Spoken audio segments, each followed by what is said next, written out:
Yo. ¿Cómo andás, Celi? Antes que nada, parte de la página y del canal, agradecerte este tiempito que dispones con la prensa. No, no, gracias a ustedes por el espacio, es un placer para mí. Queríamos saber, antes que nada, cómo estás pasando el tema este de la cuarentena, justo que un tema que nos compete a todos. Bueno, la verdad que estoy acá, en mi casa.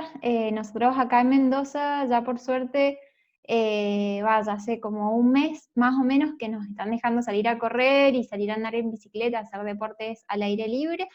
Y, y bueno, y ahora ya la semana pasada pude ir a navegar por primera vez. Así que bien, la verdad que con mucha calma, estoy viviendo la cuarentena. Ahora nosotros acá tuvimos un pico de nuevo, un rebrote, así que volvimos un poquito para atrás. Pero respecto al tema de las juntadas y eso, y como yo tengo la autorización por ser atleta olímpica, bueno, no me afecta en cuanto al entrenamiento. Así que bueno, bien, creo que mejor, que de a poquito cada vez mejorando y volviendo a la normalidad.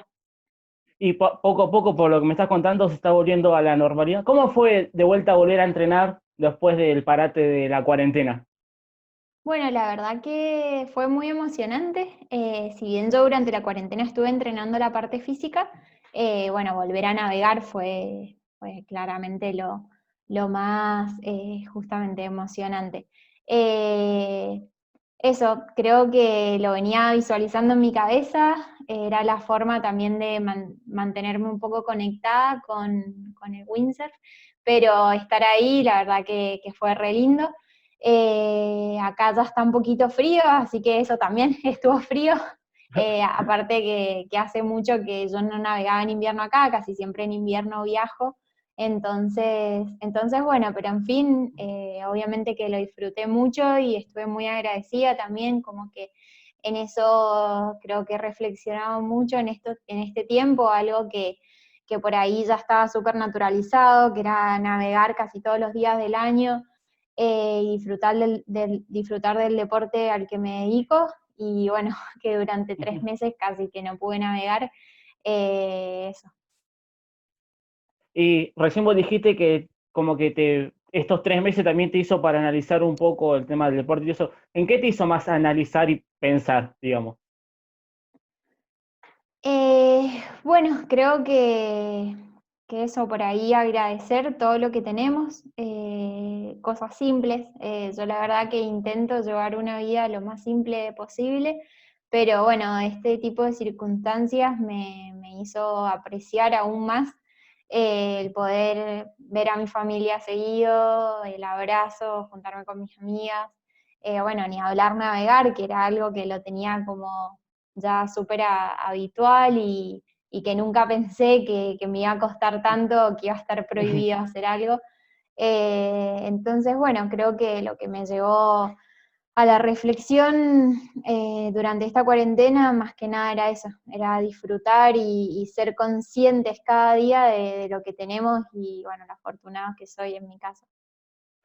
Vos recién dijiste de llevar una vida normal. ¿Cómo es llevar una, digamos, como dijiste, tratar de llevar una vida normal a una atleta olímpico con tan joven que tenés 24, 25 años, si mal no tengo los datos? Sí, justo el lunes cumplí años, Ah, bueno, 26 cumplí, así feliz, que feliz hasta el domingo cumpleaños. tenía 25, gracias. Feliz cumpleaños de la Eh, página. bueno, gracias. A ver, una vida normal, la verdad que no sé, te puedo escribir mi día, no sé si es normal o no, pero te puedo escribir mi día. Depende, en realidad, mi día depende mucho de en qué época del año y en qué lugar me encuentre. Por lo pronto ahora estoy disfrutando de algo atípico, que bueno, es poder estudiar un montón y bueno, entrenar y estar más de 2 semanas en mi casa, acá.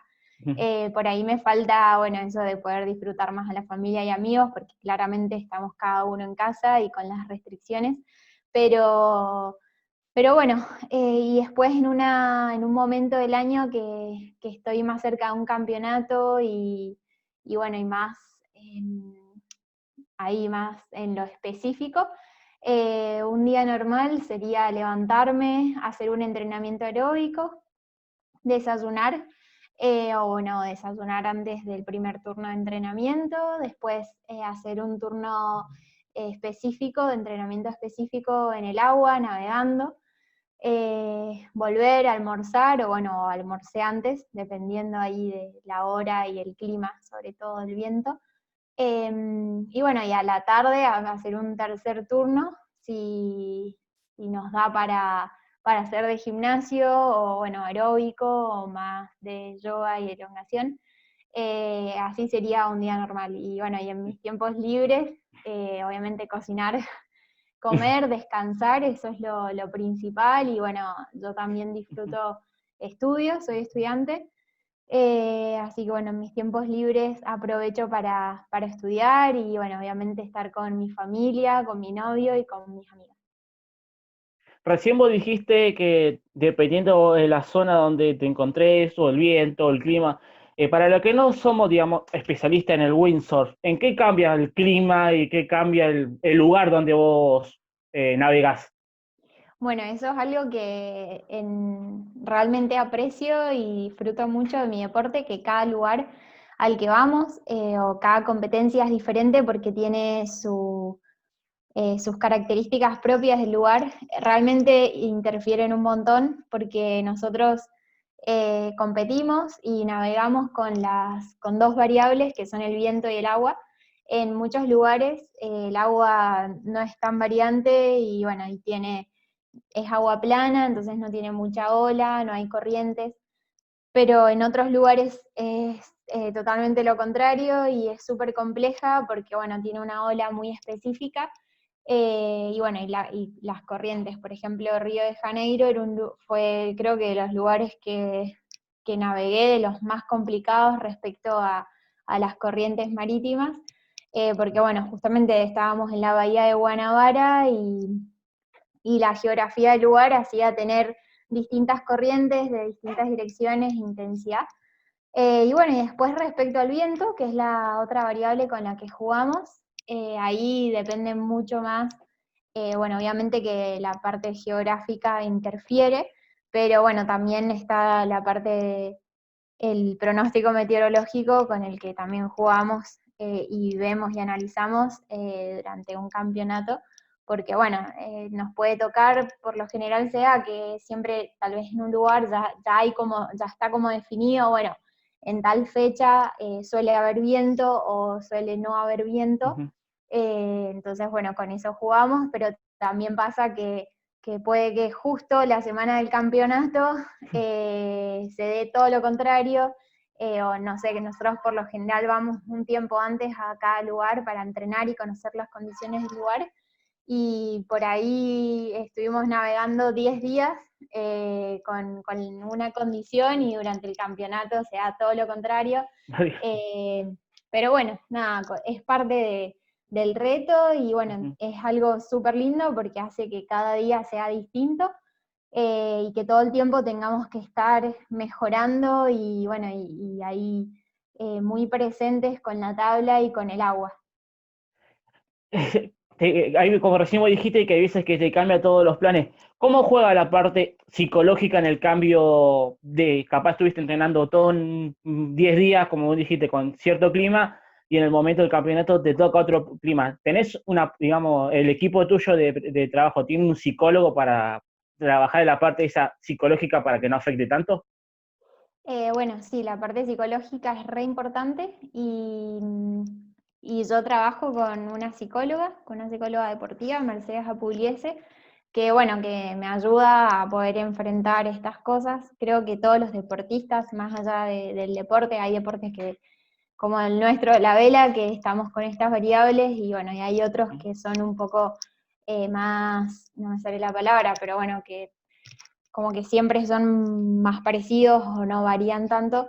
Pero bueno, la verdad que nosotros sí, el factor mental es súper importante porque, bueno, además en la tabla levantamos muchas pulsaciones, entonces es generar una estrategia y una táctica, muchas veces cuando estamos a 180 o 190 pulsaciones, que no es fácil. Entonces, la verdad que sí, que el entrenamiento mental es re importante, y bueno, yo lo trabajo con mi psicóloga, que es Mercedes Apules.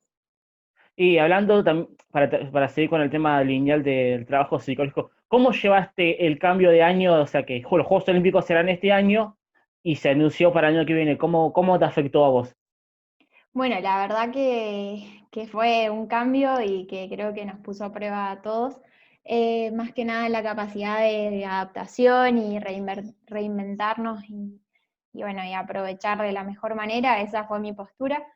En un principio nunca me imaginé que esto iba a pasar, que un Juego Olímpico podía postergarse, pero bueno, como también fue dándose de a poco, creo que eso me ayudó a ir aceptándolo y a ir aprovechando y viendo eh, lo que estaba ocurriendo y tomarlo de la mejor manera. Sí, Así que bueno, yo en mi caso me lo tomé de una manera muy optimista, aprovechando lo que podía hacer acá, que bueno, era entrenar la parte física, bueno, hacer lo más que pude y aprovechar a hacer cosas que también usualmente por los viajes, campeonatos y demás no puedo hacer. Así que bueno, así me lo tomé y bueno, creo que también ya cuando llegamos a un punto más crítico, que ya llevábamos 3 meses sin navegar y bueno, por ahí sin ir a un gimnasio y demás, por suerte nos escucharon y nos dieron la habilitación para poder hacerlo, así que bueno, tal vez en el momento en el que había que poner un poquito más de cabeza al respecto, porque ya pesaba mucho más el tiempo, bueno, por suerte pudimos salir, así que bien, creo que lo tomé de una buena manera y aproveché la cuarentena, así que estoy muy tranquila al respecto. sí. Hablando del tema de los Juegos Olímpicos, estuviste en Río 2016 y estuviste en los Panamericanos de 2019. ¿Son prácticamente iguales o el tema de competitividad son distintos? No, la verdad que son diferentes, porque bueno, la principal diferencia tal vez que podría marcarse, bueno, el Juego Olímpico para nosotros es como lo que más aspiramos, es nuestra máxima aspiración.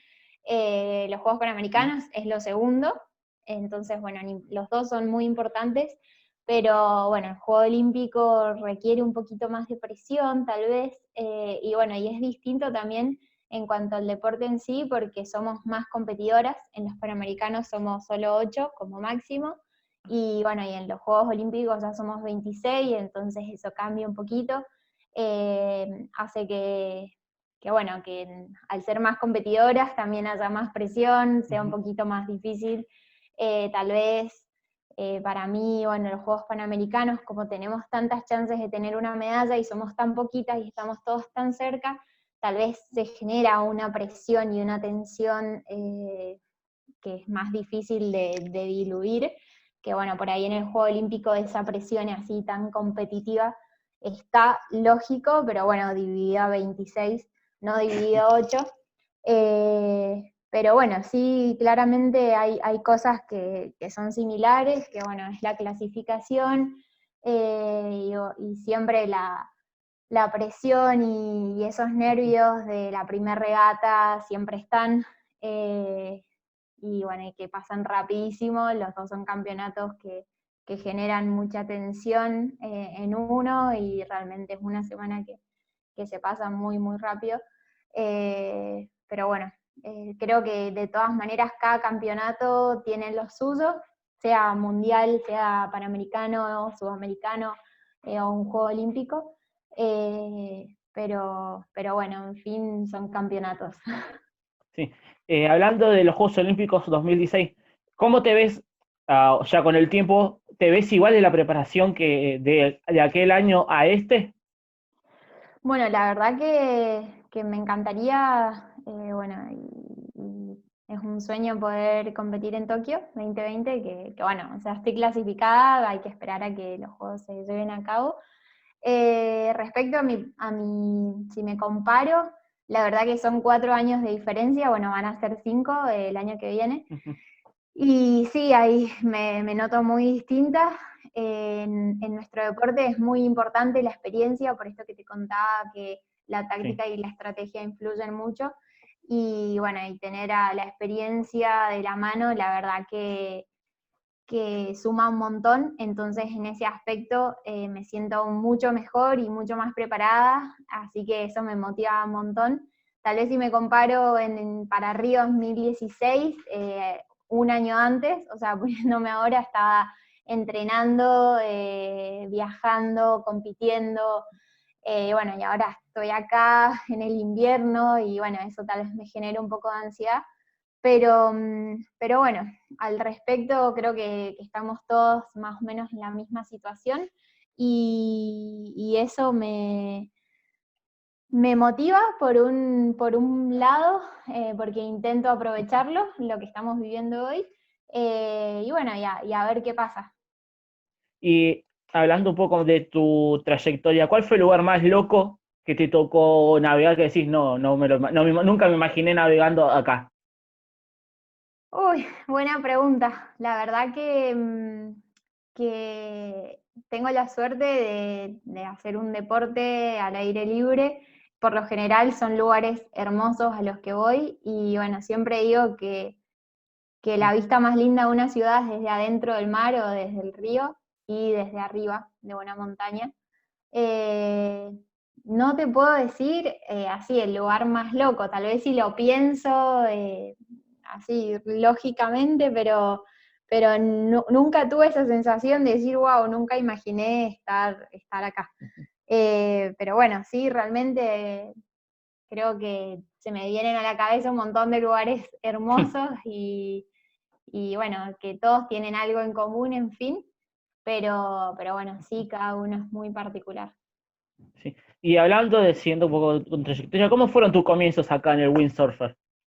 Bueno, mis comienzos empezaron acá en el dique Potrerillos, en Mendoza, cuando yo tenía 14 años. Empecé a navegar como un programa familiar. La verdad que mi familia viene del andinismo, de la montaña, no de vela. Así que empezamos ahí cuando yo tenía 14 años, todos juntos, aprendiendo a navegar. Era algo súper nuevo para mí. Nunca había escuchado hablar de una vela o sí, del mar y olas desde adentro de lo que implica navegar.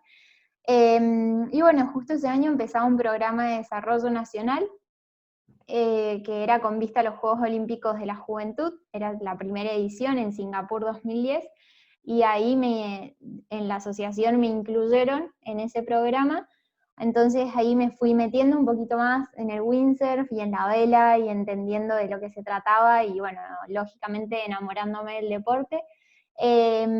Después de ahí, bueno, clasifiqué todo en la selección juvenil.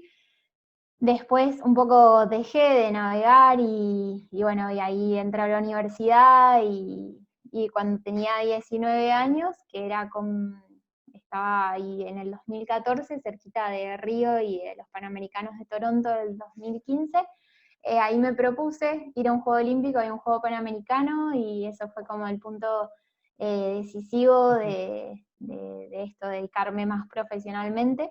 Así que en ese momento empecé a entrenar y bueno, dejé todo lo que estaba acá y hice todo lo que estaba a mi alcance para poder clasificar a los Juegos. Bueno, y clasifiqué a ambos dos, a Toronto 2015 y a la Río 2016. Y bueno, desde ahí ya estamos, después Lima y bueno, ahora en Tokio. Y hablando cuando vos comenzaste en el windsurf, cuando te interiorizaste, ¿quién era tu referente en el windsurf? Bueno, la verdad que en ese momento mi referente era Mariano Reutemann, que fue el representante olímpico de Argentina en varones creo que él fue a 4 Juegos Olímpicos. Entonces, desde que yo empecé a navegar, la verdad que eso, como no venía de una familia de vela, la verdad que conocía muy poco el ambiente, pero siempre Mariano Reutemann estaba ahí y después yo cuando empecé a entrenar, fui parte de su equipo, de Mariano Reutemann y Hernán Vilá. La verdad que ellos me abrieron sus puertas y me enseñaron eh, todo al respecto, y bueno, Mariano en ese momento sí era mi referente, porque bueno, era el referente de Argentina y además es una persona increíble y excepcional, así que bueno, era él. ¿Cómo fue conocer a tu referente? Bueno, la verdad es que a nosotros se genera una dinámica muy particular porque nosotros viajamos mucho y bueno, convivimos, entonces de repente estaba todo el día con Mariano y aprendiendo un montón de cosas de él. Y también, o sea, si bien tenemos diferencia de edad y todo, pero estábamos como a la par. Entonces, tal vez nunca pude como darme cuenta de así como tal vez estaba conociendo a un ídolo, justamente a un referente, lo mismo con Santiago Sí. Lange, Paula Pareto, o sea, que hoy en día son personas a los que admiro un montón, y bueno, y tengo la posibilidad de estar a la par y normal, digamos, como estoy a la par con cualquier amigo. Entonces, bueno, así más o menos. De un día para el otro te sentaste, por así decirlo, a tomar mate con tu ídolo. ¿Cómo fue? Exactamente. Y hablando un poco más del Windsor en general para la gente que no sabe, ¿cómo viste vos cuando comenzaste con 14 años, si mal no recuerdo dijiste, a lo que es hoy en día? ¿Cómo creció el Windsor? Bueno, la verdad es que en 12 años que llevo en este deporte hubieron muchas fluctuaciones, como bueno, creo que es parte del país, va un poco de la mano el nivel, la parte económica y los apoyos. Yo como persona puedo decir obviamente que crecí un montón, y bueno, justamente veo eso, que en la flota, más que nada juveniles, de los más chiquitos, hay esas fluctuaciones, que de repente hay un montón de chicos y están remotivados, y bueno, y después al año siguiente esa flota baja y son menos. Eso mismo pasó cuando yo era chica. Entonces, bueno, creo que hay muchísimos talentos y hay muchos chicos motivados con apoyo de sus papás y de sus clubes. Pero bueno, creo que nos sigue faltando mucho para poder sostener y que esos chicos que se proyectan y por ahí tienen el sueño de ser olímpicos puedan concretarlo. No tal vez siendo uno, sino un equipo. Que bueno, eso creo que es lo que veo que falta. Sin dudas estamos aprendiendo y bueno, y hay muchas personas trabajando detrás para que eso se haga realidad. Y ahora, para terminar un poquito especificar más, ¿qué es lo que falta para terminar de desarrollar el deporte? Porque como vos competiste, ahora estás trayectando en una competencia olímpica, ¿qué es lo que le falta a los juveniles para poder asentar más el windsurf en Argentina? Bueno, la verdad es que, o sea, hoy en día está muy asentado el deporte en los chicos juveniles. Lo que yo por ahí veo que falta es un apoyo y una contención cuando se pasa de juvenil a mayor, eso es más que nada, eh, para que, para que eso puedan mantener y no dejar, porque justo en el momento de transición de la escuela a la universidad y además es de transición en equipos, entonces económicamente es muy cara esa transición. Bueno, y por estos motivos hace que sin haber una contención y un buen respaldo detrás, eh, esa es la explicación que yo me doy a que siempre pasa lo mismo, que llegamos a un punto y bueno, y después se pierden un montón de timoneles. Y, Esa es ah, mi mirada, y yo por ahí sí, sí. lo comparo con otros países que veo como eso, un mayor acompañamiento y una formación de equipo y mantener ese equipo que, bueno, claramente económicamente es carísimo y supongo que tal vez a nosotros como país en crisis sea un poco más difícil de poder solventar un equipo que, bueno, que dos personas. Pero eso es mi mirada ¿Y simple. vos, ¿Y vos cómo lo tomaste el cambio de juvenil a mayor? ¿Cómo fue tu cambio?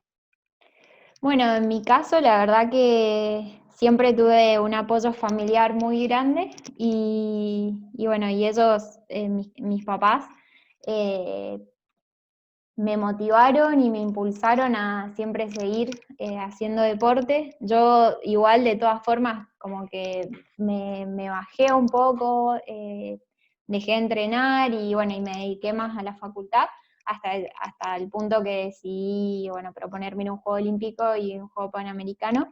Pero bueno, a mí también me tocó esa transición y bueno, no, yo no dejé por completo porque justamente tenía el apoyo de mis papás, pero bueno, sí, también fue muy duro que éramos una flota de 35 y quedamos navegando 4.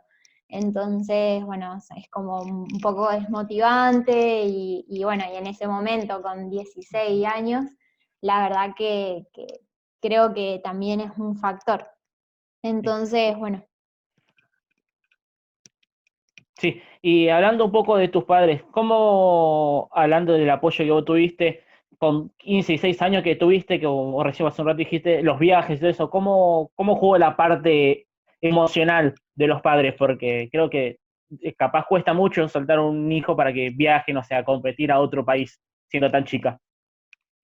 Bueno, mis papás, no sé, les tendrías que preguntar a ellos. Yo lo que te puedo decir de mi parte que vi fue que siempre me apoyaron, siempre me motivaron y bueno, eso en mi caso ellos no podían viajar porque económicamente hacían un gran esfuerzo porque pueda viajar yo. Pero bueno, de todas maneras me motivaban e impulsaban a eso. Supongo que debe haber sido difícil porque además en esos tiempos no había WhatsApp ni nada, entonces, o sea, sí estaba por mail, me acuerdo, pero bueno, la comunicación era más difícil. Eh, pero creo que eso, siempre ellos me motivaron a hacer deporte y que yo pueda estar viajando y conociendo lugares y otras culturas por el deporte, creo que era algo más motivante bueno, mantenerme acá en Mendoza. Entonces, la verdad que es algo que les agradezco un montón, pero seguramente fue difícil, pero bueno, creo que la otra parte les ayudó para poder soltarme. Sí. Y hoy están viendo los frutos, una competidora olímpica. Y hablando, para terminar ya, para no robarte más tiempo, las últimas preguntas, ¿cómo te ves si hoy estaríamos en Tokio 2020, si sería hoy, cómo te ves para la competencia y para qué puesto estarías compitiendo? ¿Para qué vos te ves preparada?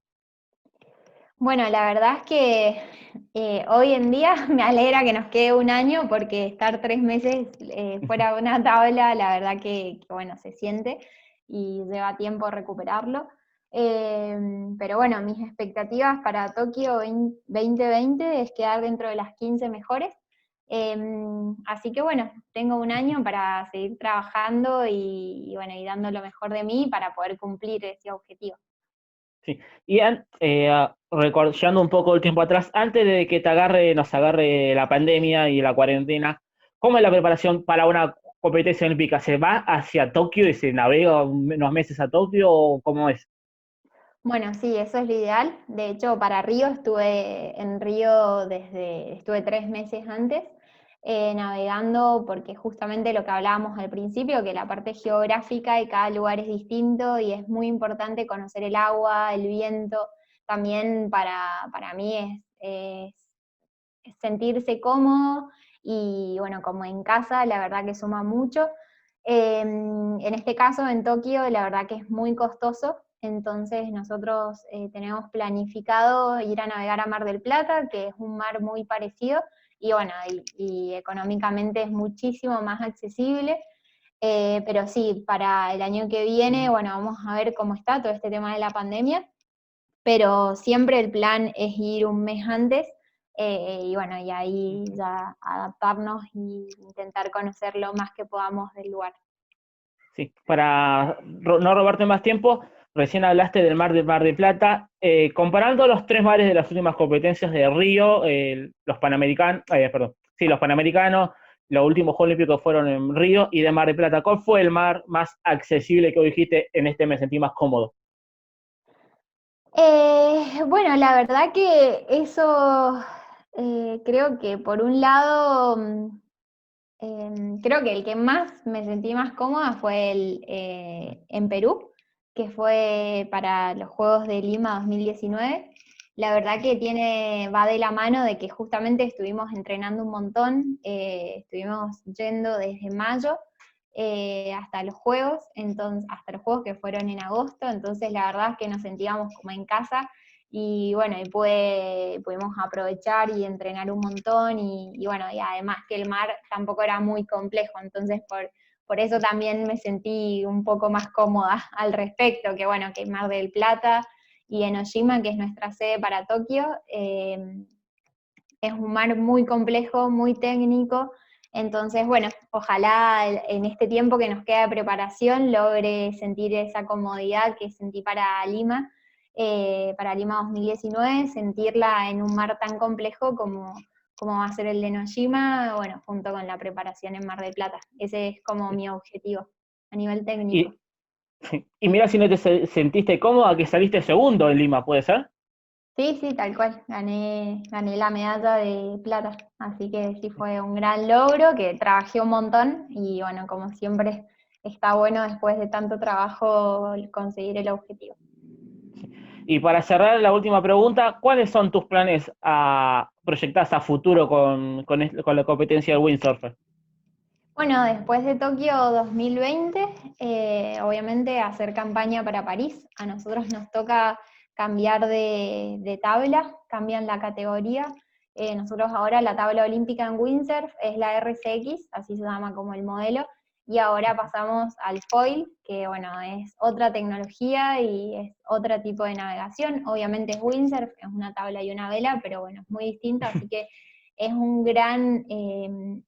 es un gran objetivo y bueno, va a ser algo un gran reto, por decirlo así, porque además vamos a tener 3 años para prepararnos y bueno, y es descubrir toda la tabla y toda la forma de navegar de nuevo. Así que bueno, eso me motiva un montón, pero bueno, también soy consciente de que va a ser un gran reto. Fue un placer hablar con vos. ¿Todavía no estuviste analizando la futura tabla? Sí, claro que sí, pero bueno, la verdad que ahora en este tiempo es como que fue todo muy, muy pronto y bueno, y estoy ahí Ujú. viendo de conseguirla y demás, así que bueno, cuando pase el frío también probarla. Sí. Y ir preparando para Tokio. Fue un placer enorme poder hablar con vos, Celi. Un placer también conocer cómo está pasando una competidora olímpica esta cuarentena. Agradecerte el tiempo que te robamos. Y bueno, nos gustaría que para cerrar la charla, siempre el entrevistado se defina en 3 palabras y cerramos ya la entrevista. Uy, vas a cerrar con la parte más difícil, creo. Sí. Siempre nos gusta poner un poco nervioso a los entrevistados. Ahí me escuchan, que se cortó un poquito la Sí, conexión. sí, ahí te escucho, te escucho. Bueno, 3 palabras que me definan, creo Ujú. que es difícil, pero me defino como perseverante, optimista y alegre. Esas son 3 palabras que siento que me definen y bueno, y al menos son, eso me siento identificada e intento identificarme con esas 3 palabras también. Sí.